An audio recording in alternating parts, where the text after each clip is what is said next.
아니면 하나님이 우리를 부르셨어요? 예, 후자죠. 하나님이 먼저 우리를 부르셨기 때문에 우리는 그 부르심에 대한 합당함을 가지고 오늘도 하나님을 예배하는 것이죠. 우리가 하나님을 사랑했나요? 하나님이 우리를 사랑하셨나요? 예, 이건 역시 후자입니다. 하나님이 먼저 우리를 사랑하셨기 때문에 그 사랑에 대한 감사함으로 우리는 순종하는 것이고, 또한 그 순종의 길에 온전함을 가지고자 몸부림을 치는 것입니다. 여러분, 오늘 첫 번째 저의 주제가 뭐냐면 순서가 중요하다. 오늘 설교 요약지를 좀 참고하시면 좋겠습니다. 순서가 진짜 중요합니다. 제가 왜 이 얘기를 하느냐, 간혹 어떤 분들은 이러한 순서를 헷갈려 하세요. 들어보십시오. 하나님이 나를 부르셨다. 고로 나는 하나님께 순종한다. 하나님이 나를 사랑하셨다. 고로 나는 하나님을 따른다. 이게 우리가 붙잡고 있는 순서입니다. 근데 이 순서가 똑같은 문장인데도 뒤바뀌어질 수가 있어요. 들어보십시오. 나는 순종한다. 그렇기 때문에 하나님이 나를 사랑한다. 나는 하나님을 따른다. 그렇기 때문에 하나님이 나를 부르셨다.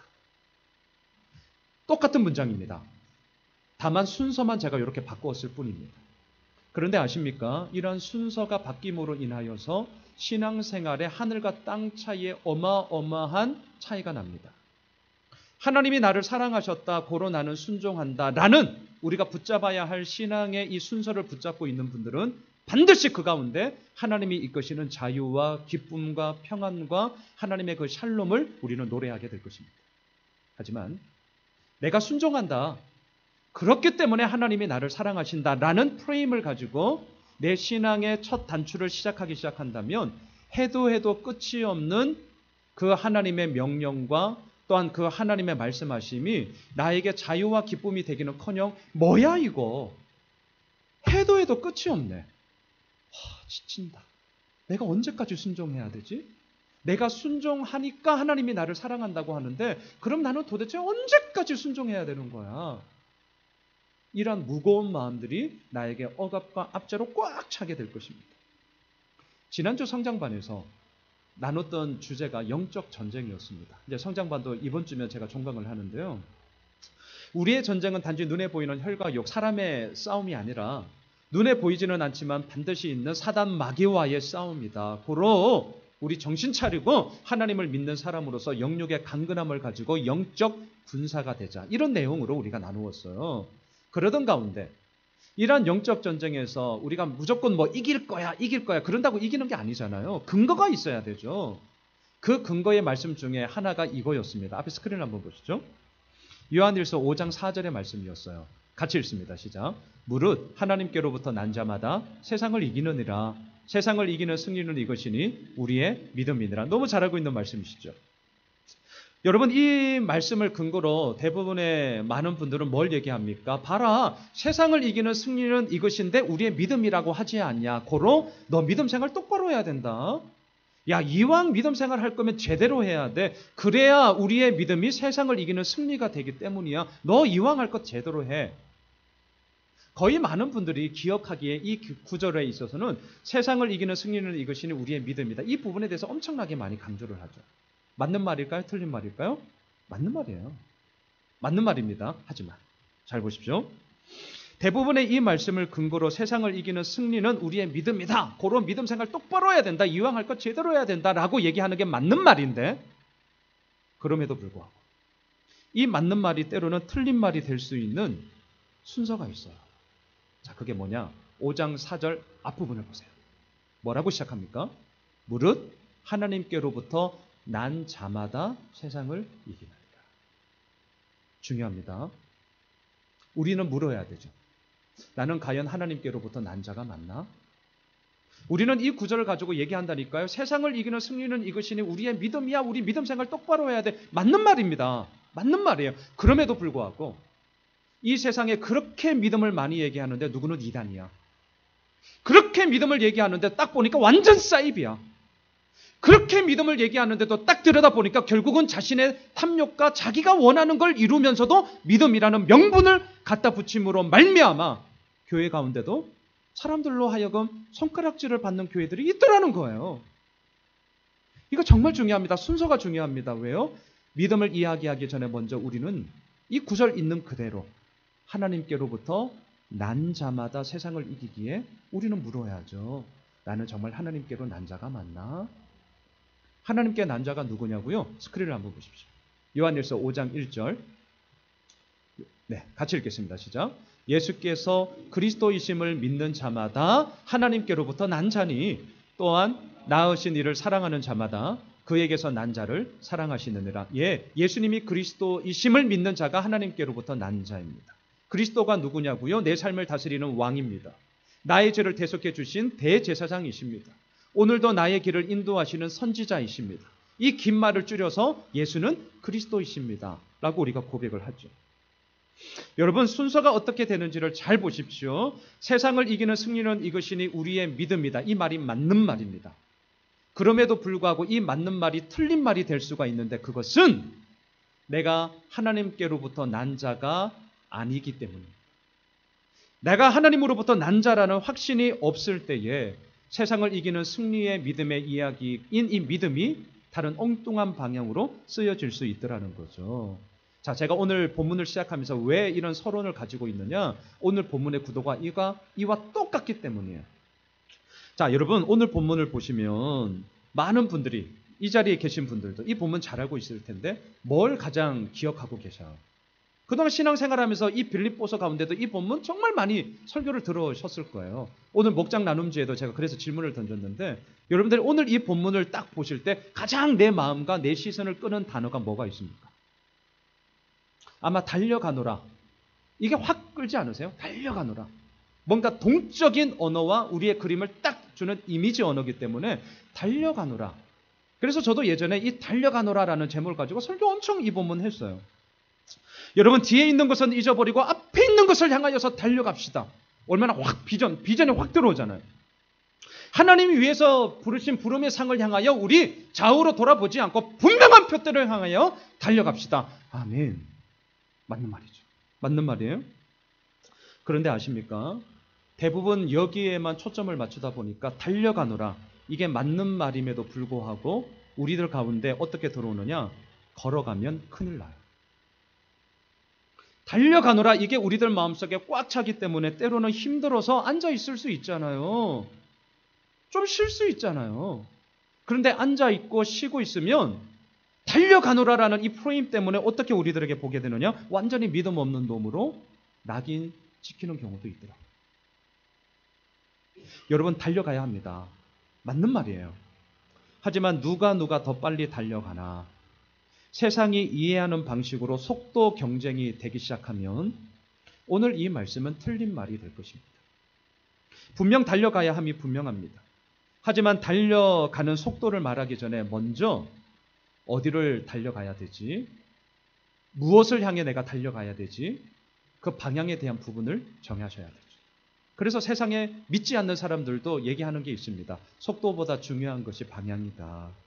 여러분, 우리의 믿음도 마찬가지입니다. 믿음의 쐐기, 믿음의 열심, 분명히 맞는 말입니다. 결코 게을러서는 아니 됩니다. 하지만 이것을 논하기 전에 먼저 그 믿음이 누구를 위한 것인가? 이것을 우리는 분명히 해야 할 것입니다. 자신의 탐욕을 이루기 위한 수단이냐? 아니면 진정 하나님만을 의지하는 전적인 신뢰냐? 우리가 믿고 따르는 신뢰의 대상이 도대체 누구냐? 우리가 분명히 해야 합니다. 여러분, 순서가 중요합니다. 순서가 뒤바뀌면 예수 그리스도로 말미암아 주어지는 자유와 기쁨, 샬롬과 평안의 이야기는 온데간데 없고요. 끝없이 해야 한다는 억압과 압제, 안 하면 안 된다는 불평과 불만 속에 결국에는 어떻게 되는 줄 아십니까? 야, 예수 믿어도 별 수 없더라. 너나 잘 믿어라. 낮아빠지는 경우가 정말 비일비재합니다. 오늘 보면 12절을 한번 보십시오. 오늘 보면 12절 같이 읽을까요? 시작. 내가 이미 얻었다 함도 아니요 온전히 이루었다 함도 아니라 오직 내가 그리스도 예수께 잡힌 바 된 그것을 잡으려고 달려가노라. 사도 바울에게 있어서 가장 중요한 것, 무슨 사역을 하든 어디를 가든 가장 중요하게 생각했던 것은 뭐냐? 12절을 잘 보세요. 오직 내가 그리스도 예수께 잡힌 바 됨. 여기서부터 시작을 했습니다. 여러분, 오직이에요. 오직. 오직이 뭐냐고요? 이것밖에 없다는 겁니다. 오직이 뭐냐고요? 다른 것에 전혀 여지를 두지 않겠다는 겁니다. 오직이 뭐냐고요? 바로 여기에만 내 모든 것들을 다 올인하겠다. 모든 것을 다 집중하겠다라는 것이 오직입니다. 사도 바울에게 있어서 오직은 뭐냐? 내가 그리스도 예수께 잡힌 바 된 바로 이것이었습니다. 사도 바울은 뭘 하면 내 삶이 더 좋아질까? 뭘 해야 다른 사람들로부터 더 인정을 받을 수 있을까? 뭘 해야 내 목회가 다른 사람들로부터 와, 저분 참 건강한 목회하고 계셔. 저 교회 참 좋은 교회라고 평가를 받을 수 있을까? 뭘 해야 내 삶 속에 더욱더 풍성함을 가지고 올 수 있을까? 이런 것에 대해서 그다지 관심을 가지지 않았습니다. 사도 바울의 관심은 오직 하나였습니다. 그리스도 예수께 잡힌 바 된 바로 여기였어요. 예수님, 오늘 내가 어떻게 하면 좋을까요? 예수님, 우리 교회가 시작되고 지금까지 왔는데 우리 교회를 통해서 하나님이 원하시는 바가 어디에 있습니까? 질문해 볼까요? 날마다 끊임없이 묻는 것이 결국 우리의 신앙의 스타트인데 이게 예수 그리스도가 잡힌 바 됨의 출발점인데 끊임없이 묻는다는 것이 그냥 살아가는 거와 비교한다면 쉬울까요? 어려울까요? 어려울 겁니다.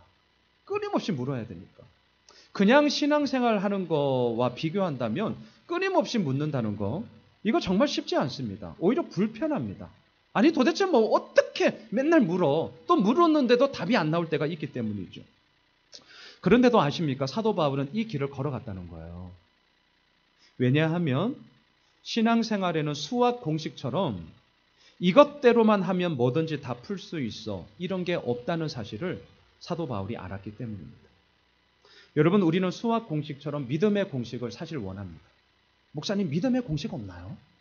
예를 들어볼까요? 100일 기도해라 그러면 기도 응답 받을 거다. 이게 만약에 우리들에게 공식으로 되어 있다면 모든 교회에 아마 날마다 기도하는 사람들로 문전성시를 이룰 거예요. 왜? 100일만 채우면 되니까. 여하튼 간에. 전도 3명만 해라.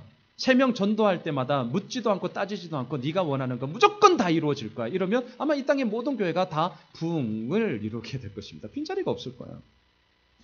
우리는 믿음의 공식을 원합니다. 그리고 복잡한 인생을 살아가다 보니 그 공식을 가지고 풀면 얼마나 좋을까 생각을 하게 되죠. 하지만 하나님은요, 그러한 믿음의 공식을 주지 않으셨습니다.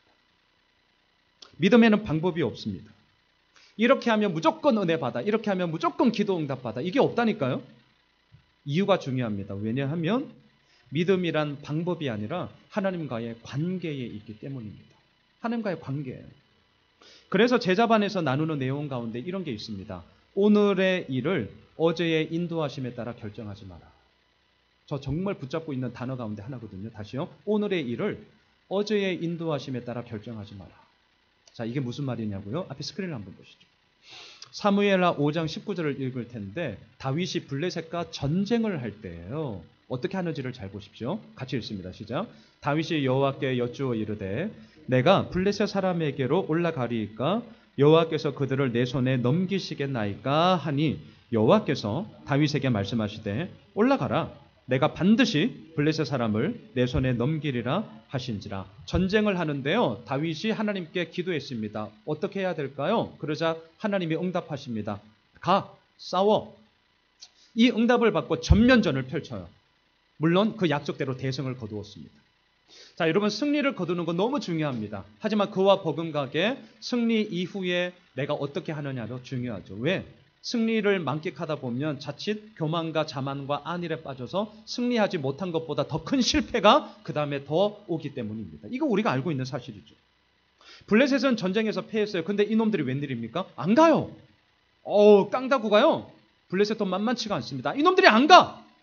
그러다가 다시금 전열을 가다듬더니 2차 공격을 감행하는 겁니다. 2차 공격을. 자, 저를 보세요. 1차 공격 때 대승을 거두었습니다. 이놈들은 그냥 개박살을 냈어요. 그런데 이놈들이 도망이 안 가고 다시금 전열을 가다듬더니 2차 공격을 시작해요. 우리들 같으면 어떻게 하시겠습니까? 이때 우리가 다윗이라면 먼저 이런 생각이 들지 않겠습니까? 어쩌 이것 봐라. 호호 요놈들 봐라. 아니 전면전을 펼쳐서 우리가 대승을 거두고 참패를 맛봤는데도 이게 겁대가리 없이 또 덤비네. 어쩌 이것 봐. 한번 해보자는 거지. 그러면서 어제 싸움에서 전면전을 펼쳐서 이겼으니까 어쩌면 오늘 뭐 한번 맞짱 떠보지. 1대1 맞짱이야. 다시 공격. 이렇게 생각할 수가 있을 거예요. 그렇게 생각할 수가 있겠죠. 왜? 그 방법을 통해서 이겼으니까. 졌으면 그 생각을 안 할 겁니다.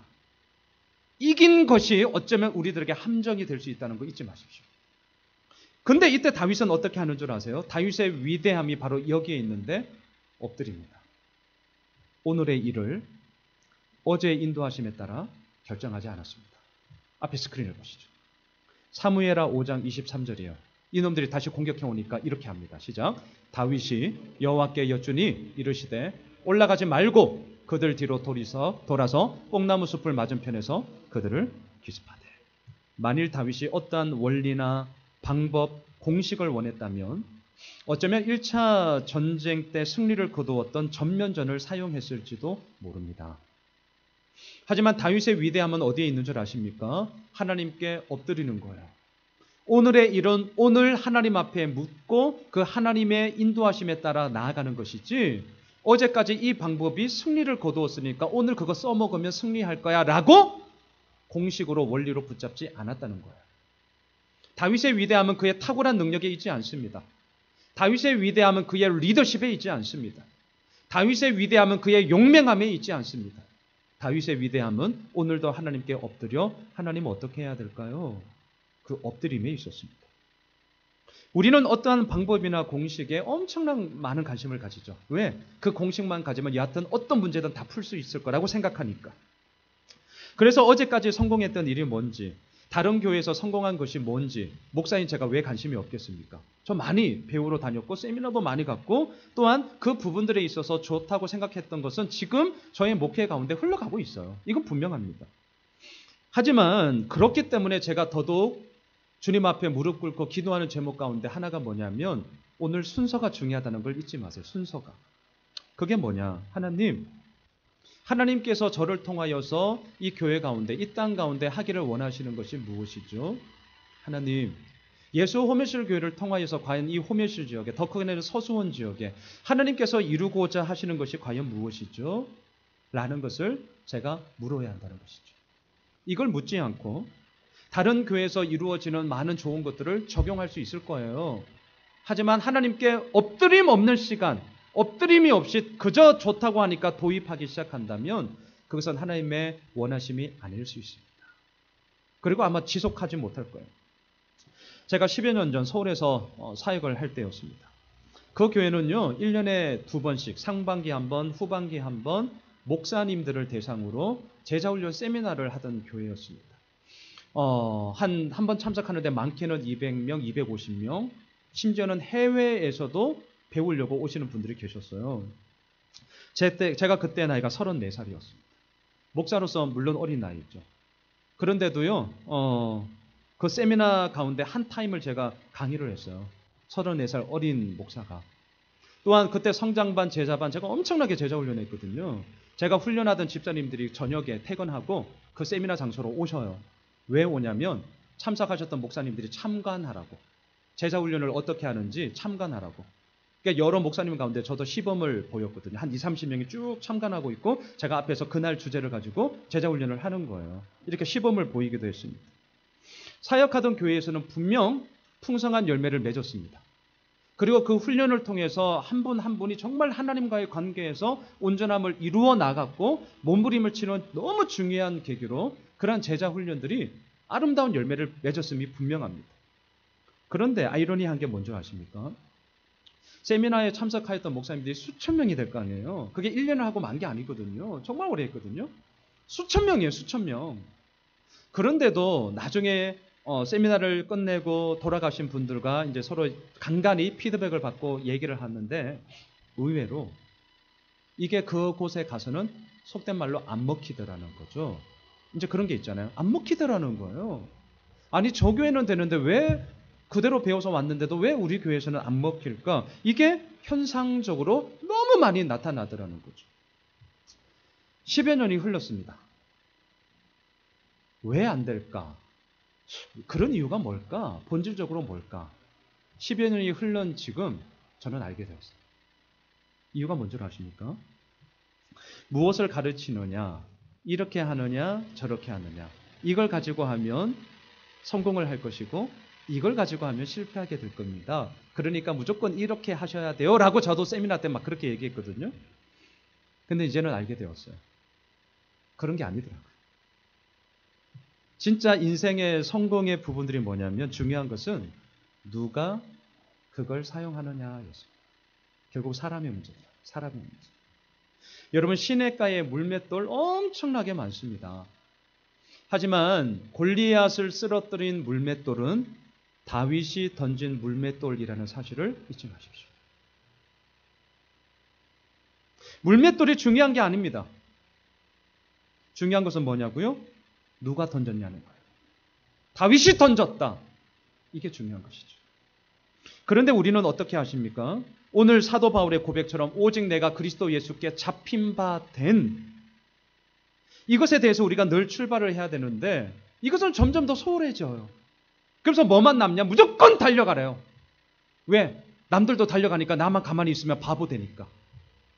무조건 달려가래요. 왜? 내가 아무것도 안 하면 내 인생 망할까 봐. 달려가노라에 온통 모든 관심이 쏟겨다 보니까 오늘 이런 설교를 들으면서도 우리는 달려가노라만 결국 남는다는 거죠. 제가 이걸 한번 깨보고 싶었어요. 아닙니다. 달려가노라가 틀렸기 때문에 제가 아니라고 얘기하는 게 아니라 그 출발점이 우리가 잘못되었기 때문입니다. 예수 그리스도께 잡힌 바 된 여기에서부터 승부를 봐야 되는데 그리고 나서 달려가시면 되는데 우리는 달려가노라 이것만 남다 보니까 뭘 위해 달려가느냐? 내가 하고 싶은 걸 위해 달려가요. 뭘 위해 달려가는 줄 아세요? 내가 그렇게 원하던 것을 쟁취하기 위해서 달려가요. 제가 이걸 어떻게 그렇게 하냐고요? 제가 그랬거든요. 제가 그랬어요. 저는 고2 때 처음으로 하나님 경험을 했습니다. 책상 앞에서 공부를 하다가 진짜 이렇게 스크린에 자막이 뜨듯이 자막이 제 내릴 말씀이 뜨었어요. 너무 감사한 거죠.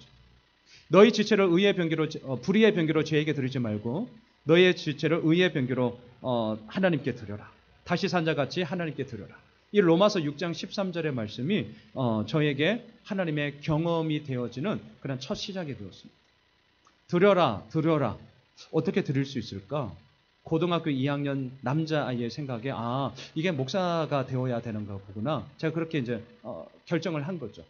그리고 그 부르심 앞에 바로 총신대로 들어갔습니다. 2학년 1학기를 마치고 바로 군의를 갔습니다. 제대하자마자 놀면 뭐하냐, IMF였기도 하고요. 그래서 바로 복학을 했죠. 학부 졸업과 함께 바로 신대원에 입학했습니다. 신대원 1학년 2학기를 마치고 바로 결혼을 했습니다. 신대원을 졸업하고 강도사 고시를 쳤는데 바로 합격했습니다.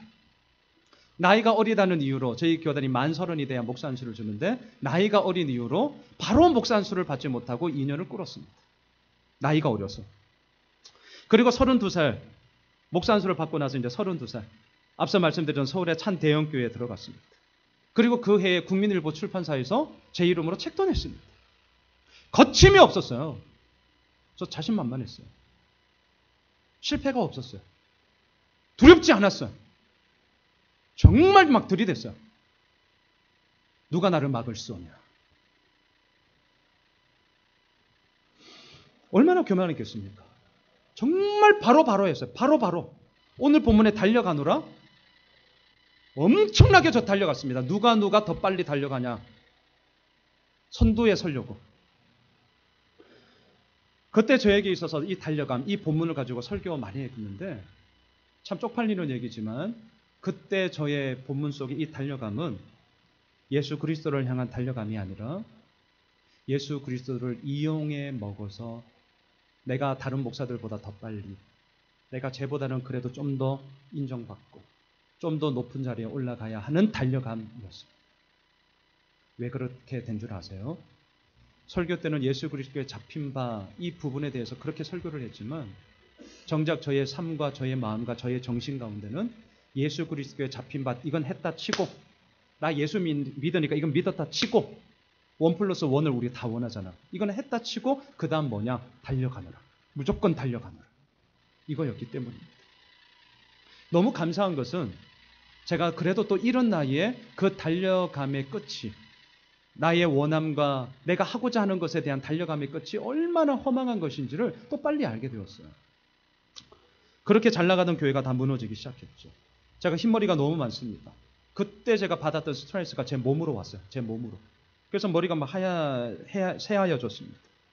아무런 열정도 없게 되었습니다. 뭘 해보고 싶은 생각 자체가 없었습니다.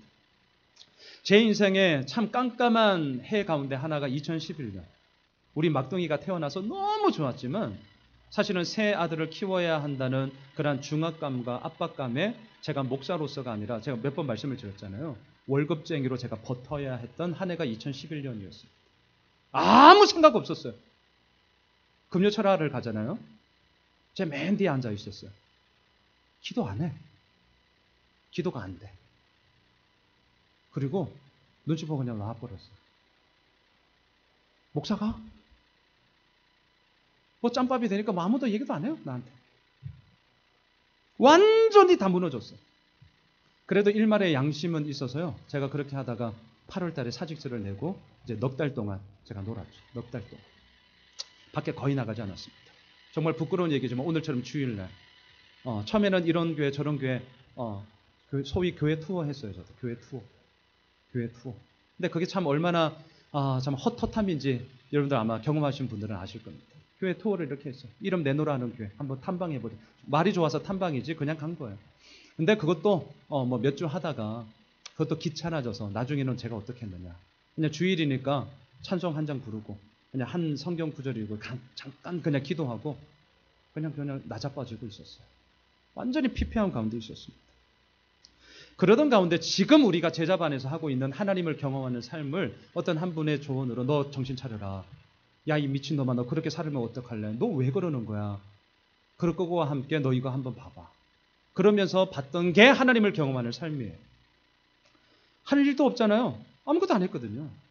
그냥 한 줄 한 줄 읽은 거예요. 뭐 별거 있나? 그러면서 그냥 읽은 거예요. 그런데 그걸 읽어가면서 조금씩 제 마음속에 뭐가 보이기 시작했느냐. 내가 그동안 추구하고 달려왔던 것은 그 달려감이 너무나도 맞는 말임에도 불구하고 나한테는 완전히 틀린 말이었구나. 왜? 너무나 자기중심적이어서. 하나님을 운운하지만 사실 저에게는 그게 아니었더라고요. 하나님을 명분 삼아 내가 원하는 것을 하나님을 수단 삼아 이루고자 했던 것이 너무나 여실하게 보여졌기 때문입니다. 인생의 주어가 내가 이게 아니라 하나님이 이게 되어야 하는데 내가 그게 안 되었구나. 아주 조금씩 머리에서부터 가슴으로 내려오기까지 진짜 많은 시간이 걸렸습니다. 그리고 8년이 흘러 지금 제가 여기까지 온 거예요. 한 방에 다 바뀌었냐고요? 아니요. 저 지금도 바뀌어지는 과정 가운데 있습니다. 이제는 분명히 알게 된 것이 있습니다. 푯대를 향하여 달려가노라. 뒤에 있는 것은 잊어버리고 앞에 있는 것을 잡으려고 하늘에 부르신 부름의 상을 위하여 달려가노라 라고 할 때 이 달려감이 나의 헛된 바벨탑을 쌓는 어리석음이 안 될 수 있는 것은 오직 하나. 내가 그리스도 예수께 잡힌 바 됨이 무엇인가. 이걸 알게 되었습니다. 사도 바울은 달려갔습니다. 어떻게 하든지 내가 살든지 죽든지 내 몸에서 예수 그리스도가 존귀하면 된다.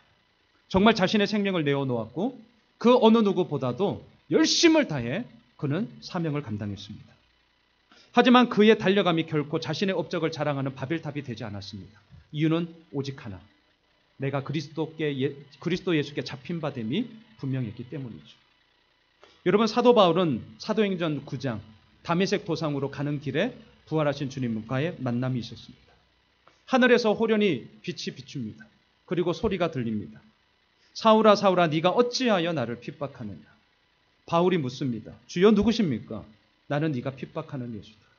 아주 짧은 만남이었습니다. 하지만 이 짧은 만남임에도 불구하고 사도 바울의 인생에 완전히 터닝 포인트가 주어졌습니다. 이후에 사도 바울은 왜 예수님께서 자신을 붙잡았는지, 왜 예수님께서 자신을 부르셨는지 이유를 알게 되었습니다. 앞에 스크린을 보시죠. 사도행전 9장 15절인데요. 같이 읽습니다. 시작. 주께서 이르시되 가라. 이 사람은 내 이름을 이방인과 임금들과 이스라엘 자손들에게 전하기 위하여 택한 나의 그릇이다. 이걸 알게 되었습니다. 그래서 사도 바울이 어떻게 했냐고요? 1차, 2차, 3차 선교를 떠나기 시작했습니다. 지금은 어떻습니까? 로마 감옥에 비록 수감되어 있었지만 오늘도 빌립보 성도들을 생각하면서 지금 편지를 전합니다. 왜? 예수 그리스도의 복음을 전하는 그릇으로 택함 받았다는 사실을 분명히 알았기 때문이죠. 이게 사도 바울에게 있어서 예수 그리스도께 붙잡힌 바 됨이었습니다. 너무나 분명했습니다. 그리고 이러한 자기 인식은 분명한 자신의 행동을 결정지었습니다. 오늘 본문 13, 14절을 한번 보십시오. 오늘 본문으로 다시 오세요. 13, 14절 같이 읽습니다. 형제들아, 나는 아직 내가 잡은 줄로 여기지 아니하고 오직 한 일, 즉 뒤에 있는 것은 잊어버리고 앞에 있는 것을 잡으려고 표대를 향하여 그리스도 예수 안에서 하나님이 위에서 부르신 부름의 상을 위하여 달려가노라. 여기서 사도 바울이 말하는 뒤에 있는 것이란 뭐냐? 앞서 우리가 두 주 전에 보았던 자신의 빵빵한 배경을 뜻합니다. 학식, 꿀리지 않습니다. 출신 배경, 남들로부터 다 부러움을 삽니다. 사회 경력, 승승장구했습니다. 실패가 없었습니다. 내세울만 하고 자랑할 만 했습니다. 하지만 사도 바울은 이러한 뒤에 있는 것을 잊어버리겠다는 거예요. 그리고 앞에 있는 것이 뭐냐고요? 자신을 붙잡으신 예수 그리스도의 복음을 전함. 이 분명한 표대를 향하여서 이제는 내가 달려가겠다는 거죠. 여러분 기억하십시오. 자신의 이런 분명한 인식이 있을 때에 분명한 자기 행동을 결정하게 됩니다. 사도 바울의 분명한 자기 인식은 내가 예수 그리스도께 붙잡힌 바 된 여기가 자기 인식이에요. 그리고 이 인식이 분명하다 보니까 이제는 좌우로 돌아볼 것 없이 내가 분명함을 향하여서 달려간다는 자기 행동이 결정이 되더라는 것이죠. 또 보실까요? 15, 16절을 한번 보십시오. 15, 16절. 분명한 자기 인식이 분명한 자기 행동을 결정합니다. 함께 읽습니다. 그러므로 누구든지 우리 온전히 이룬 자들은 이렇게 생각할지니 만일 어떤 일에 너희가 달리 생각하면 하나님이 이것도 너희에게 나타내시리라. 오직 우리가 어디까지 이르렀든지 그대로 행할 것이라. 서로의 생각이 다르면 진짜 힘듭니다. 여러분 우리가 말하자면 힘들다라고 할 때 사실 일이 힘들어서도 물론 힘들다라고 하지만 더 본질적인 것은 일이 힘들어서가 아니라 함께하고 있는 사람과 마음이 안 맞고 생각이 안 맞아서 그 사람이 힘들어서 힘들다라고 얘기를 하는 거죠. 그건 진짜 힘듭니다. 그러다 보니까 거의 두 가지죠. 첫째, 생각이 같은 사람, 마음이 맞는 사람끼리 이제 끼리끼리 모이게 돼요. 또 둘째, 그럼에도 불구하고 같이 있어야 되니까 아예 떠나지는 못하니까 이제 그 사람을 이제 무시하게 되죠. 그 공간을 떠나지는 못하니까. 거의 이 두 가지 상황 가운데 둘 중에 하나가 나옵니다. 자, 지금 편지를 쓰고 있는 사도 바울에게도 이처럼 생각이 달라서 진짜 힘들었던 일이 하나 있어요.